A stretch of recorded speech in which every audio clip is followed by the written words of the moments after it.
Bonjour, je suis Julie Lossat et je réponds à quelques questions pour paysans.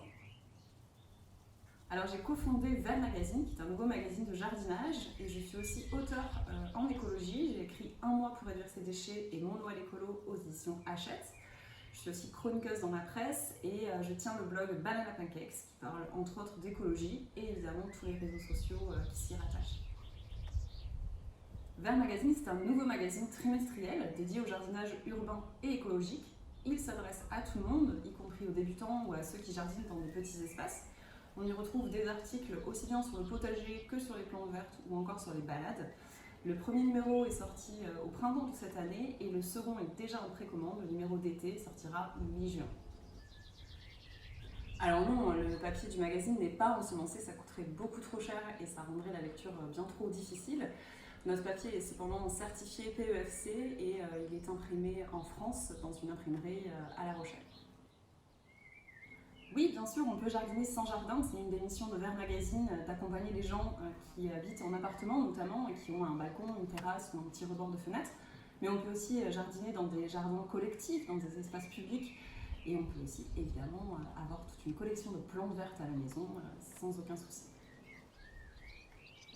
Alors justement, on a un dossier spécial sur le compost dans le numéro 3 de Vert Magazine où on abordera tous les différents types de composteurs que l'on peut trouver pour ceux qui sont en jardin ou en appartement et ainsi que toutes les bonnes façons de faire et ce qu'il faut éviter de faire dans le compost entre les matières azotées, tout ce qui est déchets organiques, les déchets de vos restes de repas typiquement, ou les déchets carbonés, ça c'est les déchets plus secs comme les feuilles mortes par exemple. Le compost c'est un équilibre entre ces différents types de matières. Alors on a mis plein de choses dans le potager cette année, les classiques tomates, laitues aromatiques qu'on a chaque année, les radis aussi qu'on renouvelle pour en avoir tout le temps. Ce qui pousse très bien c'est les concombres, ça on en a mis plusieurs et on les fait grimper, du coup on en parlera aussi dans le numéro 2 de Vert Magazine d'ailleurs, de cette technique-là. Donc la petite nouveauté cette année c'est les courges, j'ai testé pas mal de variétés de courges, notamment des mini-variétés puisque je jardine dans un petit espace.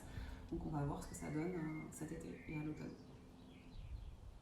Quand on souhaite commencer le zéro déchet, il faut évidemment déjà faire quelque chose qui nous fait plaisir, puisqu'il y a beaucoup de choses à réduire à la maison.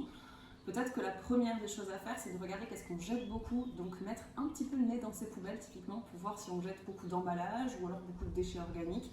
Il y a différentes solutions en fonction des déchets qui se trouvent chez nous. Et après, une des premières étapes est sans doute d'investir dans quelques petites choses durables et réutilisables, comme les cotons lavables, un compost justement pour réduire les déchets organiques et diverses solutions.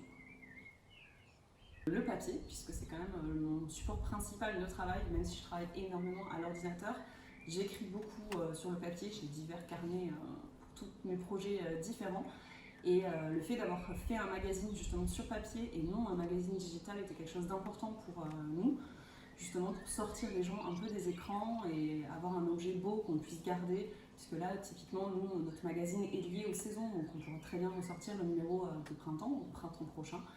Et voilà, c'est vraiment une matière que je trouve agréable pour réfléchir et mener différents projets. Dans le sud-ouest, je dirais évidemment les Pyrénées. Nous on est à Pau, donc on est dans les Pyrénées Atlantiques. Il y a énormément de balades superbes à faire, à n'importe quelle saison d'ailleurs, que ce soit l'été ou même l'hiver.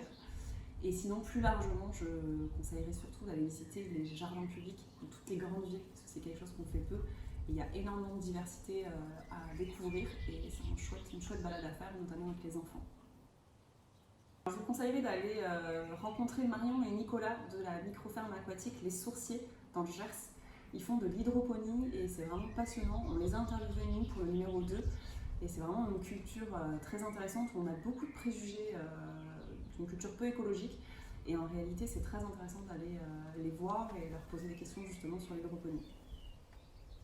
Vous avez oublié de me demander où commander Vert Magazine, évidemment. Nous avons un site internet, c'est vertmagazine.com, tout attaché. Et le numéro 2 est actuellement en précommande, il sera livré autour du 15 juin.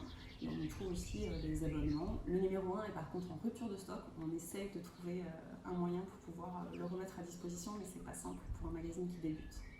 Merci à vous.